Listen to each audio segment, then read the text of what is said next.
factory defects, the dye that failed and created the world's most famous fabric. Ever notice how your favorite jeans fade? That sick blue color slowly disappears after a few washes, creating unique patterns and marks all over them. Yeah, that's not your washing machine messing up. It's actually the result of a massive scientific scoop from over 140 years ago that ended up transforming the fashion industry forever. Back in the late 1800s, Europe had a serious problem with blue dye. Every blue fabric depended on natural indigo, extracted from a plant called Indigofera tinctoria that grew mostly in India. The process was insanely expensive. They needed 1.7 million acres of plantations just to produce 8,000 tons per year, worth about $100 million back then. But here's the kicker: natural indigos straight up didn't work properly. Unlike other dyes that sank deep into cotton fibers, indigo just stuck to the surface of the threads, creating weak, unstable coloring. For the textile industry, this was a fatal flaw. Fabrics dyed with indigo faded fast, losing color with every single wash. Manufacturers desperately needed dyes that would penetrate deep and stick around forever. Indigo did the exact opposite. In 1865, a young German chemist named Adolf von Baeyer got handed an impossible task: turn this defective dye into something science could control and replicate. Plot twist: he had no clue that indigo's biggest defect would become its most valuable feature. Baeyer knew indigo had a weird molecular formula, C16H10N2O2, but knowing the formula was nowhere close to being able to synthesize it artificially. The challenge was brutal. Natural indigo required complex fermentation of the leaves. Workers would harvest them, dump them in water, and let them ferment for days. The resulting liquid was yellow-green, not blue. Only when exposed to oxygen would the chemical precursor transform into that characteristic blue pigment.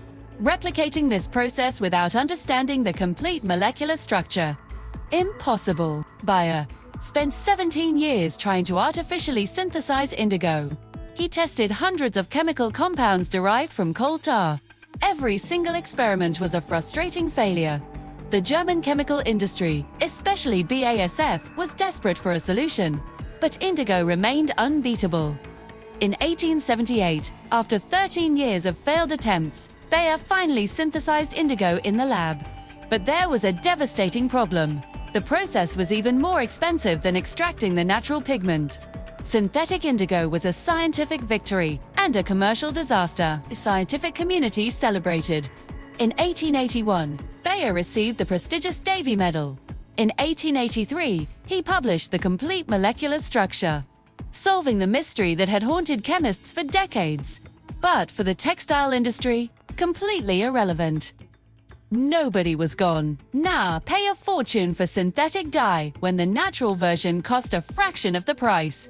That's when Heinrich Caro, BASF's research director, made what seemed like financial insanity. He convinced the company to invest millions of German marks to keep indigo's defect intact, while making its production industrially viable. Instead of trying to fix indigo to make it penetrate fibers, Caro and his team did the opposite. They developed an industrial process that replicated the exact effective chemistry of natural indigo, but at massive scale and drastically reduced cost. Between 1883 and 1897, BASF invested 14 years of research perfecting the human Flieger process, a revolutionary synthesis starting from cheap aniline. They weren't trying to fix indigo, they were industrializing its defect. When BASF announced in 1897 that they'd start commercial production of synthetic indigo, the reaction was brutal skepticism. Indian growers who dominated the market for centuries launched a massive smear campaign. They claimed synthetic didn't have the soul of natural, that it would discolor differently, that it would ruin fabrics, denim. Manufacturers had another fear: synthetic indigo might work too well. If it penetrated deeper, that would change the gradual fading that made denim unique.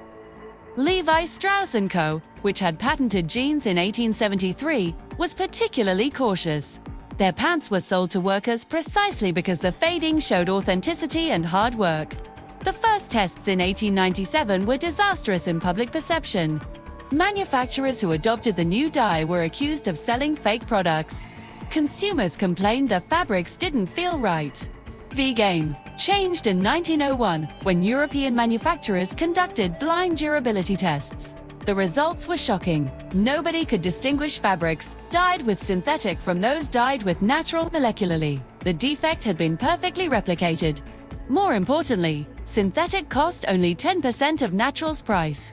In 1905, Adolf von Baeyer received the Nobel Prize in Chemistry for indigo synthesis. Between 1900 and 1910, global adoption exploded.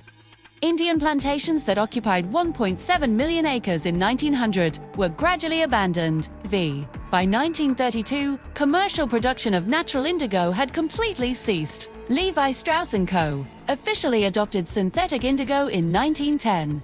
The cost of jeans dropped dramatically, making them accessible not just to workers but to the general public. Blue denim started democratizing, but the real impact came decades later. In the 1950s and 1960s, when James Dean and Marlon Brando wore jeans in movies, denim with its characteristic fading became a symbol of rebellion and youth. The characteristic that chemists considered a fatal defect became the most iconic visual signature of 20th century fashion. Tees. Each pair of jeans faded uniquely, creating a personalized piece through use. The triumph generated an explosion in global production. In 1950, over 50 million pairs were produced annually. By 1970, that number exceeded 500 million. But this success created a new defect. Environmental dyeing with synthetic indigo requires colossal amounts of water. To dye a single pair requires 50 to 80 liters, and much of it comes out loaded with unfixed pigment. The original defect, inability to penetrate completely, meant 20 to 30% of the dye was wasted as toxic effluent, multiplied by billions of pieces annually. This became an ecological disaster. Rivers near factories in Asia began exhibiting permanent blue coloration. Local communities reported health problems related to the toxicity of dyes dumped without treatment. In 2011, Greenpeace launched the detox campaign that brutally exposed the industry. Brands like Levi's, Wrangler, and Calvin Klein were denounced for massive chemical pollution. The crisis peaked when studies revealed that a single home wash releases up to 50,000 indigo microfibers into sewage systems. The solution came from an unexpected direction: bioengineering. In 2018, STARTUP Tinctorium Bio announced they'd genetically modified bacteria to produce indigo through fermentation, eliminating 90% of toxic chemicals.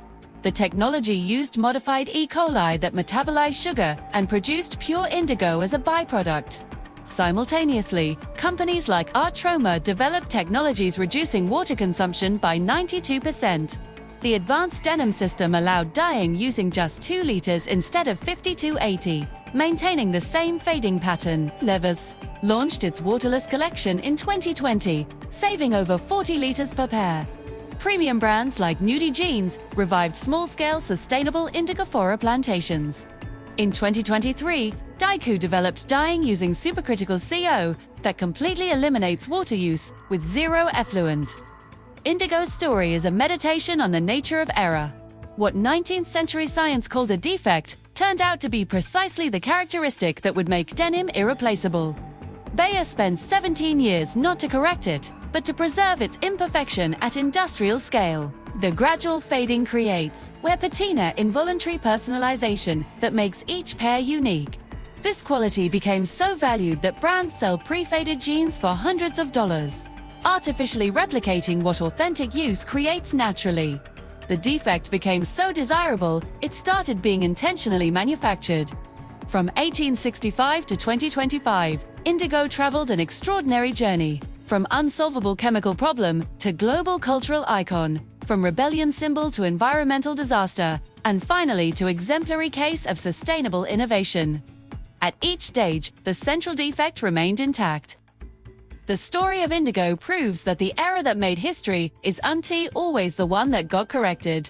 Sometimes it's the one that had the courage to remain imperfect.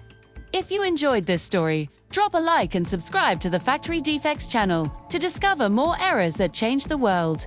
Comment below, what was the last pair of jeans you had to throw out? How long did it last? Your favorite defect stories might appear in the next episode. Next on Factory Defects, the post-it that was supposed to be superglue but became the world's most used note.